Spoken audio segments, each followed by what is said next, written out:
Okay, so a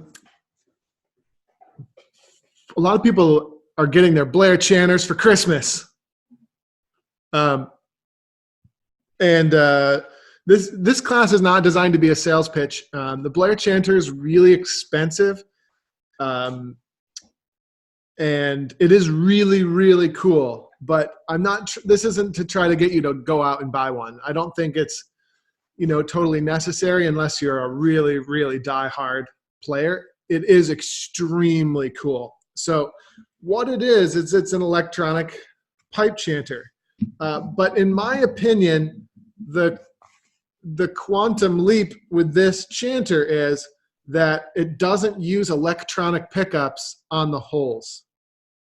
Okay, so in the old in the old school electronic MIDI chanter days, they were all done with electronic pickups. So the basically electronic circuitry that's created when your finger touches the pickup would indicate to the chanter whether or not that hole was supposed to be open and or closed. Okay, and then there's a couple of problems with that, right? Like technologically, there's a couple of problems. Problem number one is, in some cases, like particularly on the burl, let's say, where the finger slides down across the hole and comes back, right? Unless your finger completely left the electronic pickup and there was no connection left with the pickup whatsoever, unless the pinky completely left and came back, it wouldn't register that the hole was open.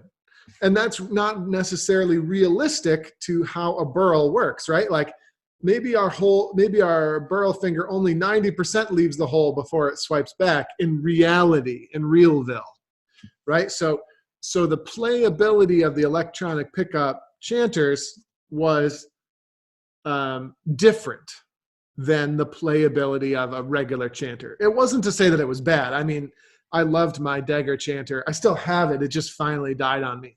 I probably spent a quadrillion hours on those, right?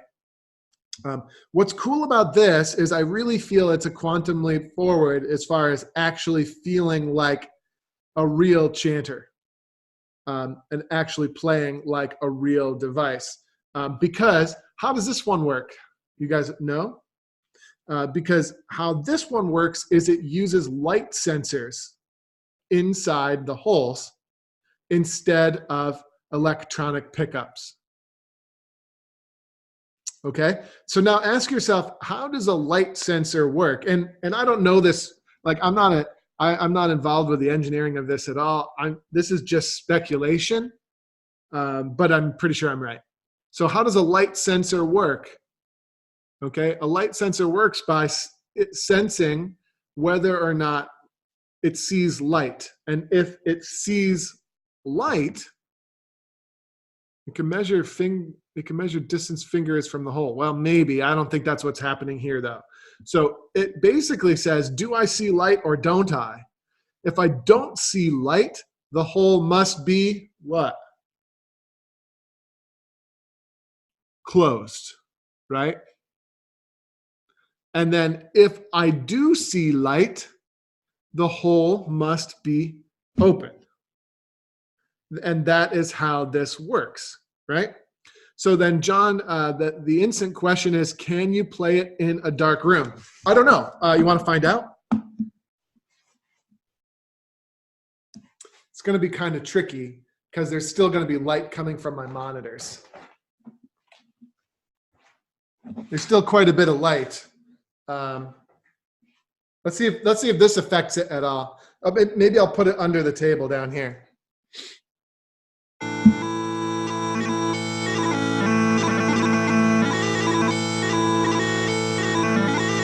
Doesn't seem to make any difference.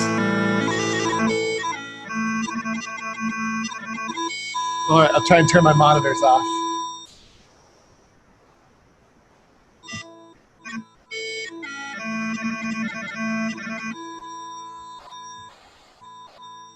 It's pretty dark in here. There's absolutely no difference in the playability of the chanter.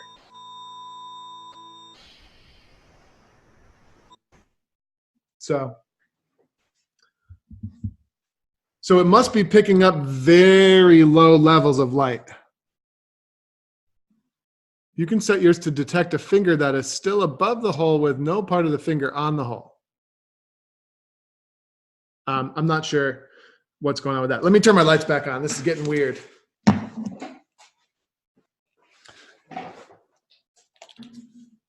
Right. So it uses some sort of magic. I mean, it must just actually be able to pick up really, really low levels of light. So one of the big things, however, is that an experienced player will find that the settings out of the box don't work properly. All right. And that has to do with the threshold of the sensors that you set in the settings. Does that make sense to everybody? So what I found out of the box, and it's very similar to, I remember I was hanging with Roddy McLeod at Kansas City, and he was having the same experience. Out of the box, who can tell me what the experience they experienced was? What was the setback that needed to be adjusted? I just want to see if we had the same experience.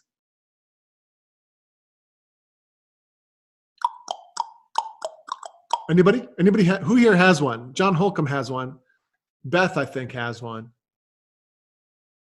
Maybe nobody has one. And so this question is kind of open-ended. But what I found was that the factory settings, lose just didn't work, okay? But the factory settings do not pick up grace notes properly, in my experience. All right, the grace note finger had to be lifted really far off the hole in order to get it to register. All right, now, so the issue there is that the hole is requiring too much light in order to register that the hole is open. Okay, that's the way I read into it. Okay, so, and maybe I'm wrong about how this works, but I'm pretty sure I'm right, but I don't know, who knows? I'm pretty sure I'm right only because the changes that I made helped a lot. So the sensor is requiring too much light in order to register that the hole is open.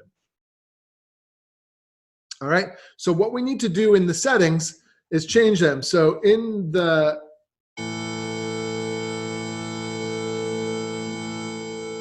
hang on a second. So when the thing is on, we want to go in our menu, we want to go to the advanced settings and then the sensor settings.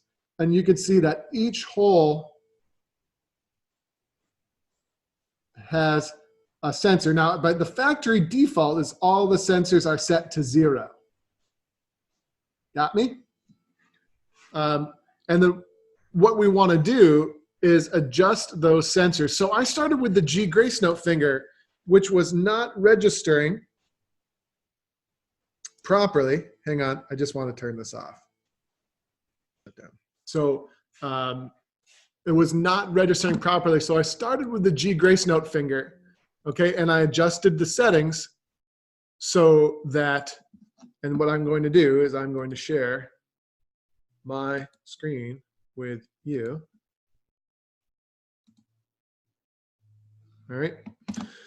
So I started with the high G finger, and I tried to see if I could get it to register better by changing the settings on the threshold. And what I found after a variety of trial and error is plus 20 is the setting that got the finger to register correctly.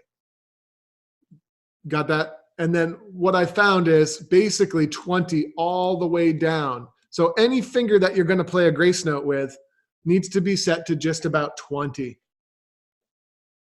Okay? And then the C and the B hole don't seem to matter. Factory settings seem pretty good. And then the low A hole, which is the one that we're going to do the burl with, I found just slightly less than 20 to be the number that made sense for me. Everybody got me? And what I can do is I'll get the link. And then here's the link to my spreadsheet for those who are interested. So you can set your practice chanter has trouble with the grace notes too. Yeah. So what I did is I used trial and error to really set the chanter the way I would like to play it. Now, somebody said on the forums like, oh, well, the sensors are different for everybody's playing style. The sensors are different, this, that, and the other thing. And just remember, I don't really think that's true, right? I'm 90% sure these settings would work really well for Roddy. Okay, it's the people who have correct grace notes that need to increase the sensitivity of the light diodes or the light sensors. No, it's plus 20, right? So these are all positive numbers. Negative numbers would make the hole even less sensitive to light. That's how I sort of read it now, right? So the plus sign means more sensitive to light. Does that make sense? So we want it to be more sensitive to light so it can pick up those infinitely small grace notes. Okay? So the result is